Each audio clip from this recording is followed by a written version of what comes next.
Well, we were out there in 2018 and played, Iowa and then UCLA. So it should be. I know you have to leave a long time before your game to get to the arena on time because there's no hotels close to UCLA's campus. So that'll be a little bit of an issue. But we're super excited. I think to be in the NCAA tournament is a huge deal. And I think you come out of the conference tournament and we have all this recency bias about just kind of being in the moment. But I think when you gain a little bit of distance, which we have over the course of this last week, and you have some time to reflect on 25-5 and being in the NCAA tournament and the consistency of this team, I'm really proud of them, and they deserve this opportunity. And everybody's good when you get to this, stage. So I think we're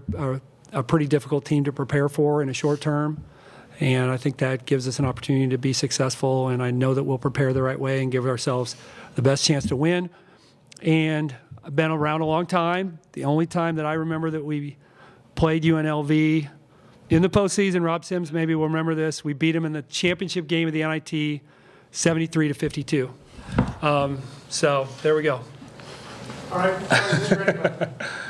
Coach, have you got a chance to see UNLV yet, especially in your scouting for Seton Hall, since they played them right before conference play started?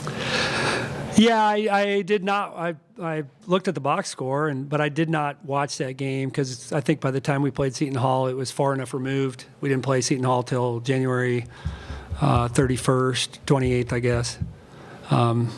So that was a while back before that they had played. So, no, I haven't. I know they have a really good post player, Desiree Young, who's been the Mountain West Player of the Year.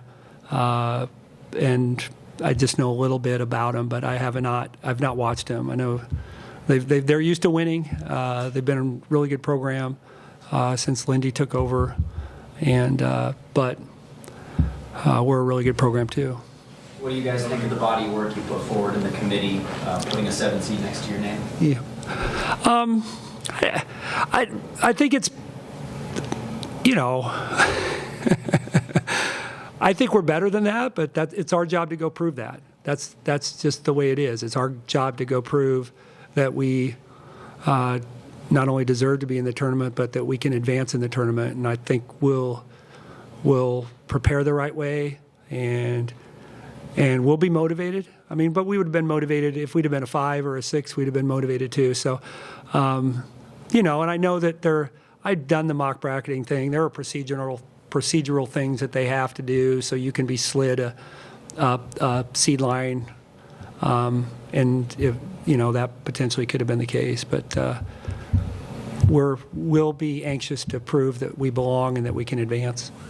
Now, normally for players, there's not a lot of familiarity with opponents, but I imagine you've seen UNLV quite a bit because of the run-ins with Hannah.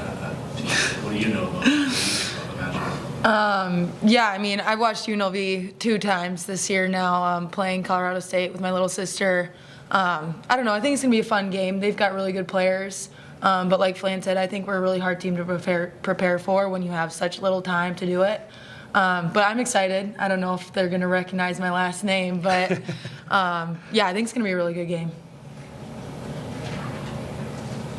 Coach, right after the championship game, it was announced that Darnell got new contracted to be the official head coach. Just can you talk about his impact on the league this year coming in?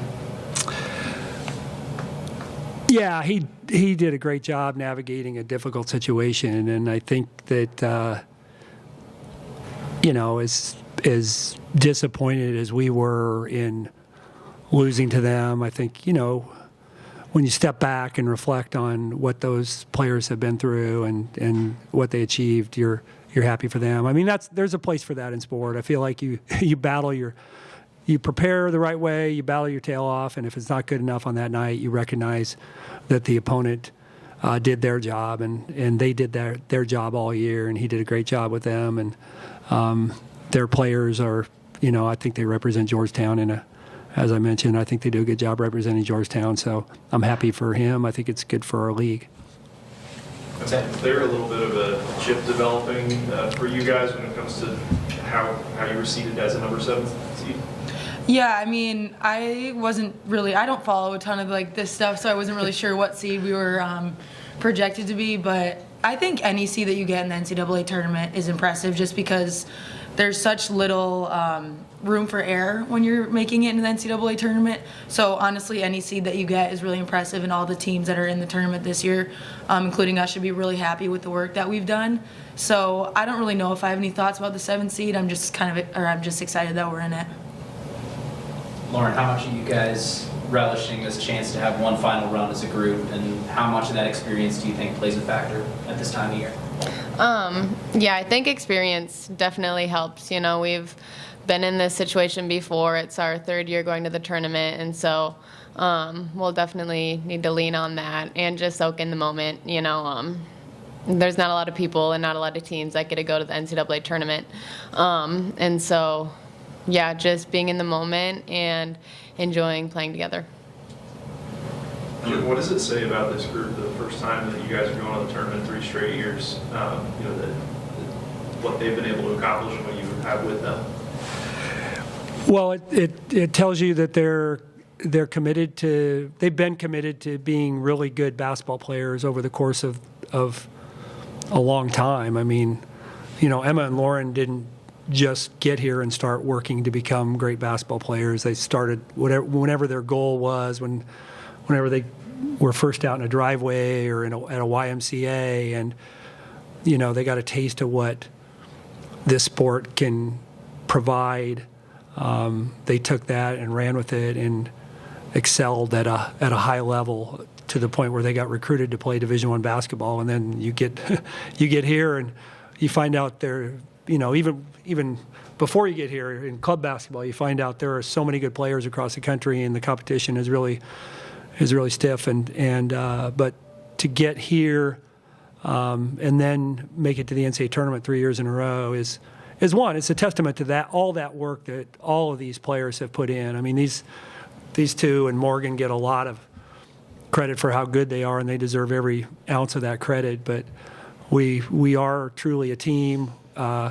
These guys care about each other. They support each other in the tougher times, and like I said, their approach is what ultimately probably has made them as successful as they've been, because I feel like they come to practice every day wanting to get better, wanting to win. They're very competitive. These two are as competitive as anybody I've ever coached. They don't like to lose in practice. And that's good, but when they blame the officiating in practice, and I'm the one who's blowing the whistle, it does kind of cause a strain sometimes. But I think they're competitive. They've worked really hard to get here, and then in the face of adversity over time, they've proven their character and just how much they really care about each other. Kind of the reality this time of the year is that you're playing 40-minute seasons essentially. You experienced the joy of that in 22, and then the other side of the coin last year. How do you manage just that reality that you know that you step on the court and it could be your last time? I think just trying to stay as level-headed as possible. Kind of like Flan and Emma said, like every team is good, you know, once you get to the NCAA tournament. And so just taking it one step at a time and leaning on our experience, but also trying not to give in to the pressure and the spotlight that's on us, and just do us and focus on the game ahead. Any other questions? Thank you.